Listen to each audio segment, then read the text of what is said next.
Hey there, gang. So today's highlight is going to be a little bit different from what I've traditionally done in the past. During one of my recent streams, I was requested by one of my viewers to try out a certain perk and add-on combination that personally goes beyond what I'd probably do in my own matches. However, I was a little bit intrigued by how well we were able to perform with this build, and I thought I'd share with you guys the result. Most notably, what stands out about this build is that we are running the post-nerf Save the Best for Last.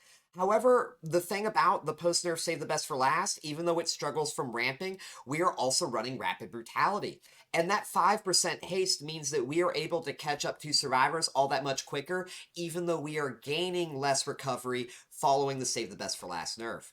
Lastly, Pop Goes the Weasel. Although people may see this perk and they think that Clown, due to his lack of map mobility, is not going to be able to get instant regression value off of it, due to aggressive hooking decisions and choosing to hook survivors closer to generators as we went to kick them, I was actually very surprised by how well this was able to help us in our match, especially following the buff to the base kit instant regression kicks. Remember, not only do we get the 30% current progress regression from Pop Goes the Weasel, but the buff in the last patch, which also nerfed Save the Best for Last, doubled the base kick instant regression from kicking generators as it goes. So we go from 2.5% to 5% on top of the 30% to the current progress, and that stacks up. So I think this was, like I said, a very great highlight. I think y'all are going to look at this and find this to be very interesting. If there's anything I'd possibly consider changing in this build, it would be superior anatomy. But other than that, this build really doesn't look that bad. I've made a pretty decent-sized document that goes over all of the changes I would make to Clown. Where's the game volume at? Here we go. But the biggest changes I think Clown needs, he needs one extra bottle to base kit. He needs some type of visual indicator that a survivor is invigorated by his yellow bottles. And I think kicking generators should be faster if you're invigorated. If you're invigorated, this is to promote you using a resource outside of chase. We fucking distortion gaming.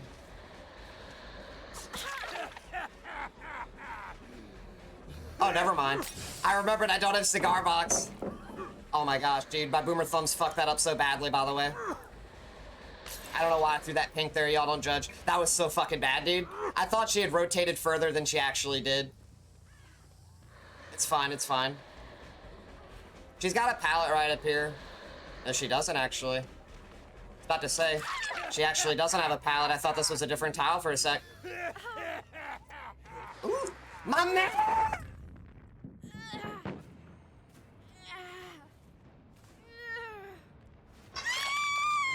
Alright, let's see. Alright, we got Pop. Let's go kick some shit. Nothing over here.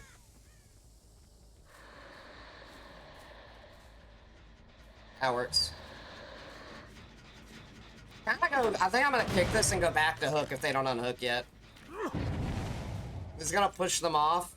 The reason why I don't want to go Toleda's got too much pre-run distance, and I don't have Cigar to catch her on an immersion, you know what I mean? This pushes them off off of that. See, they're going to a pallet now. We had to cancel their heal. That was actually really, really bad. She got yellow. Keep that in mind. She got yellow. This is where I would want that invigoration duration. Notice how I'm not actually playing for that reason? I know she's going to have to expire it. She's actually playing this very, very smart here. Still have not dropped this pallet. That's good, actually, somewhat. She's still here. She's smart to leave. See, what we want to do here, they were smart not to drop that pallet. Notice how well they played pallet possession? See, we're going to be able to aggress with this hook and now go for the Nancy. Depending on whether or not she takes us, we can also kick a generator along the way, which means we get efficient value out of our regression while also pressuring her mid-chase. I'm actually going to hold on a bit. I'm not even going to reload because I think we need to get this going ASAP. See, look at that. Look at that. That gets us our kick. Now we can start looking for the Nancy, who I believe... She might heal, by the way. The main reason I'm even checking over here to begin with is for that reason. We still haven't had a chance to reload, mind you. Reloading is not the right call here.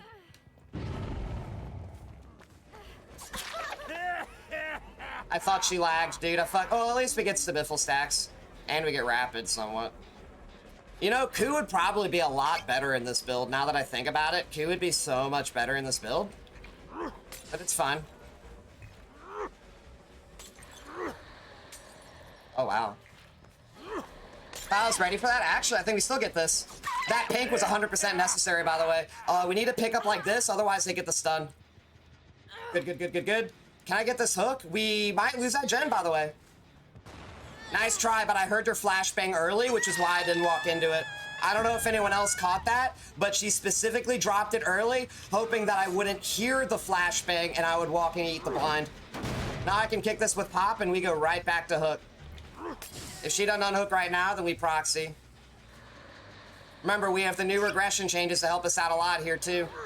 They have to get 5%. If they don't get 5%, we can just maintain that. Get our reload here. We're going to be a little bit wide now because I do expect them to come a little bit wider, possibly. No? She's giving up on hook. Understandable. Remember, that pain rest. I'm actually going to go ahead. Good. We get rid of that dead hard now. Remember, she doesn't have dead hard and she can't use it to play this pallet. That was a very smart stun. That stun buys her time. Fucked up this kill. We need to do this.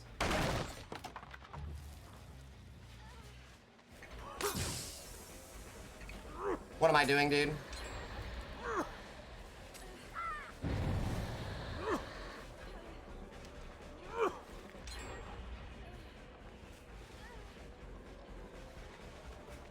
She's actually really good, by the way. This Nancy? Nancy's actually really good. She's playing this really, really well.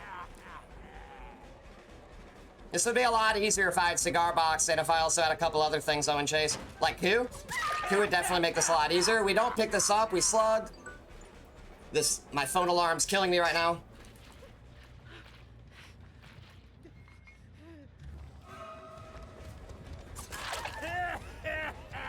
He's got a flashbang, keep that in mind.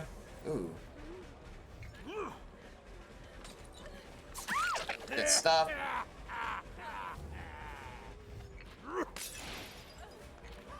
Oh my gosh, dude, my freaking thumbs. Medium vaults for the win.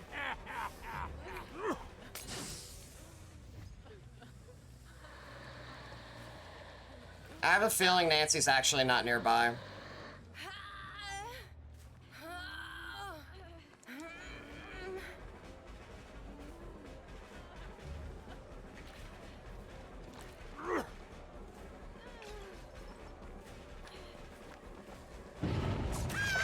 GG's. Good team, by the way. Good Nancy.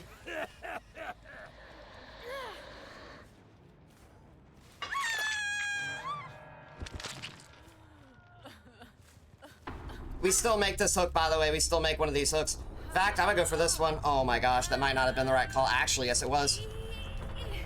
Good stuff. Briefly, we're a little bit locked in right now. I feel like they're going to heal. I feel like the scratch marks are getting further away when I'm literally chasing after them, right? Well, shouldn't they be getting brighter because I move faster than the survivors, or am I crazy? Isn't that how logic works? I don't know. Well, there they are. I think he actually went around my left side. Did he not? Yes, he did. I actually could hear him on the left side of the building. Good stuff.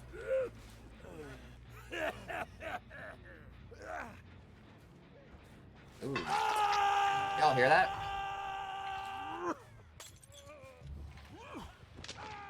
Wait.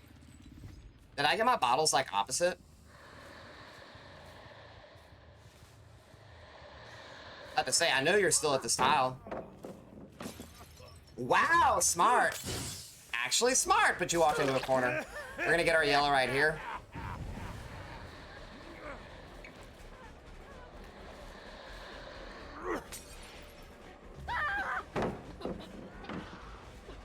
I can't see her over the rock, but it's fine. The pinks completely stops her from getting anywhere. Good chase, GG's.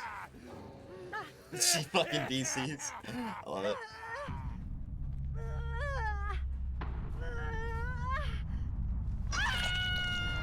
That's probably something I could we could probably make that like a TTS thing. I do need to get into the TTS stuff. It's good. Good match. Good team.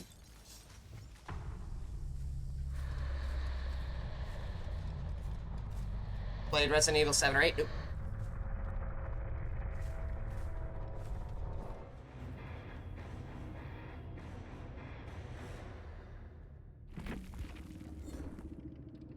Also really good Nancy. She played really well. Goddamn, look at their builds. Damn, look at her build. Dude, y'all see this shit? Nancy was a fucking gamer, dude. Windows, Adrenaline, Dead Hard, Resi. Dude, she came to box. GG's. So not only was this a really great team, this Nancy in particular taking us for a very good runaround with some fantastic chases, but I was very surprised with respect to how much value we were able to gain from Save the Best for Last as a whole. Now, again, mind you, we had Rapid Brutality to kind of compensate for some of the nerf, but over the course of this match, we didn't really see much interference from the Obsession.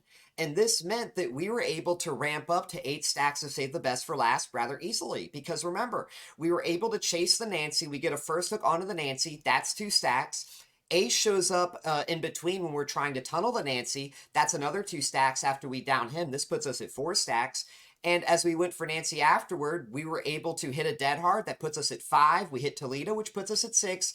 And by the time we down Toledo and then Nancy, now we're at 8. We haven't seen Michaela at this point, and this means that we were able to hit our full ramp. And although it's a little bit before what it would have been post-nerf, we still hit enough of a threshold to where we had enough snowball pressure as a result of ramping up so high in our Save the Best for Last stacks. And I think that's a really big deal. Keep in mind, if we had some interference from the Obsession, if Michaela showed herself a lot earlier, we would have probably lost as a result of taking Save the Best for Last. I want to be very clear about that. A big part about why we did so well still is because Michaela didn't show herself until too late. So other than that, with respect to the build, Pop Goes the Weasel was a very, very great choice. How it was able to help us too is because we were able to get 3 kicks from Pop Goes the Weasel on the very same generator. So not only did we get that 30% current progress when the generator every single time was at a very high level of progress, but we got the 5% maximum progress on every single kick on the very same generator. And that adds up so much. Because remember, even though we're only kicking 1 generator, and sure, while there are other generators being worked on survivors in the background, it still takes a survivor to get that progress. We are at least compensating for the progress that was done by 1 survivor. And since we were also during the time actively engaged otherwise with another survivor, hell, even 2 when you consider the person body blocking for the Nancy, that means that we are effectively slowing down the progress by a lot, because those people that aren't doing generators and are body blocking, they could be otherwise on those generators. And similarly, the person in chase is not on generators. So who's left, right? The other 2 people that would otherwise be progressing the objective, well, one of them now has to bear the brunt of our Pop Goes the Weasel and base kit regression. So if we were not able to get such aggressive value from Pop Goes the Weasel, that also could have hurt us. But why we were able to do so well with it is because we took our hooks toward the objectives that we knew were getting worked on. Once I noticed that after we hooked the Nancy, that Michaela wanted to get that generator, completed, I realized that once we were able to down the Nancy a second time, if we hooked near that objective, we could play off of the objective and thus create so much pressure that the survivors then had to come in toward us, and then we would have the advantage. So that was a really, really big part of that. If there was anything I would change about this build, I would either change Pop Goes the Weasel and or Superior Anatomy. Pop Goes the Weasel helped us out a lot. There would be some maps where it wouldn't, but the only reason I would say consider keeping Pop Goes the Weasel is because following the buff to instant kicks, it stacks up with Pop Goes the Weasel itself to create a pretty significant level of instant regression on 1 generator.